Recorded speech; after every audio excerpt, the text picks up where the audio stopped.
Hey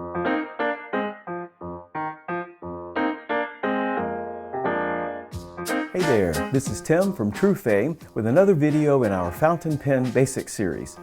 We get a lot of questions in the store from fountain pen users, and a lot of those have to do with nibs. Now, as you know, of all the parts of a fountain pen, the nib is where the magic really happens. But what can be confusing is nib sizes and the difference between them. For instance, you have fine, extra fine, medium, broad, double broad, music, and so forth. We're going to cover those in a future video. But one important question we often get is, how come the medium nib in one pen is not the same as the medium nib in another pen? It's a good question. And a lot of it has to do with where that nib is manufactured. So I'm going to show you today the primary difference between nib widths and how you can make a more informed decision on your next fountain pen purchase. Now, the primary difference between nib widths is whether or not the nib was manufactured in Western Europe, Germany let's say, or Japan. So today I'm going to show you a writing sample from a LAMY pen with a medium nib and a Platinum 3776 Century, also with a medium nib. I think you're going to be amazed at how different this same nib width can be.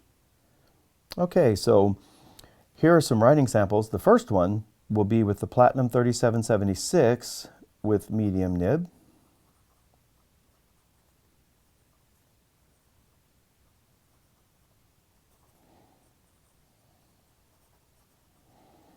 Some people think that the Japanese nibs have a little bit more feedback in them, which means you can tell more about the paper, you can feel the writing as you're doing it.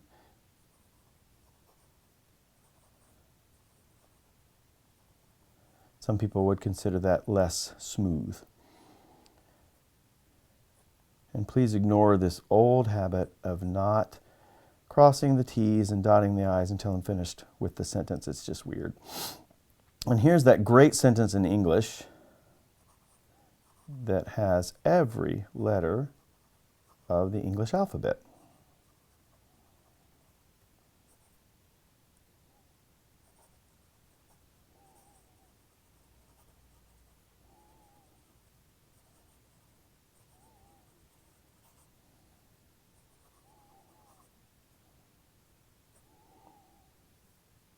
Okay, so let's look and see this exact sample, though, with the LAMY, also a medium nib.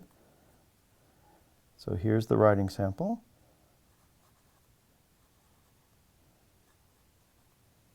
And as you can almost immediately see, there's a big difference in the amount of ink the pen is laying down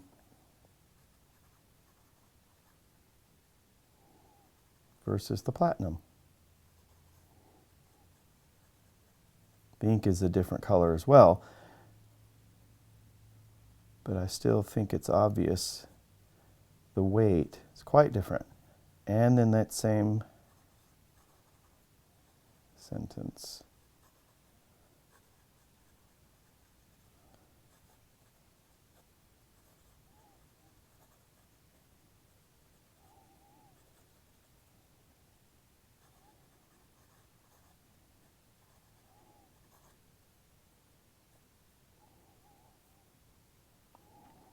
Right? So Platinum 3776, the LAMY Studio. And let's do one more example, kind of a standard fountain pen exercise where we get to see how the nib performs.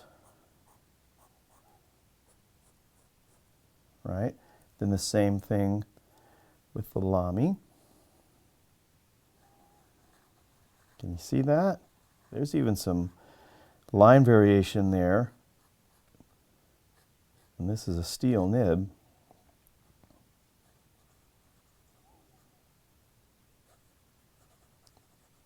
In the LAMY Studio. and the Platinum 3776. Whoops.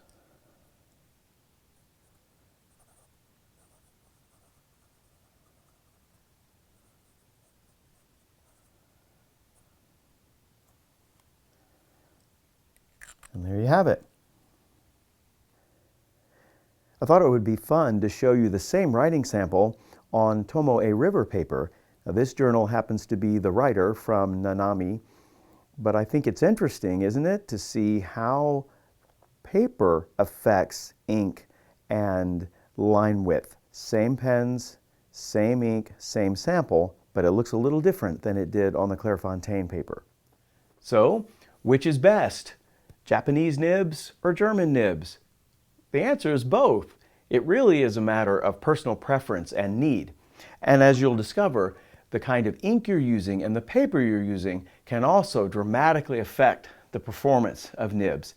It's really one of the more exciting things about the fountain pen world to discover the characteristics and differences between pens and pen manufacturers. Thanks for spending time with us today.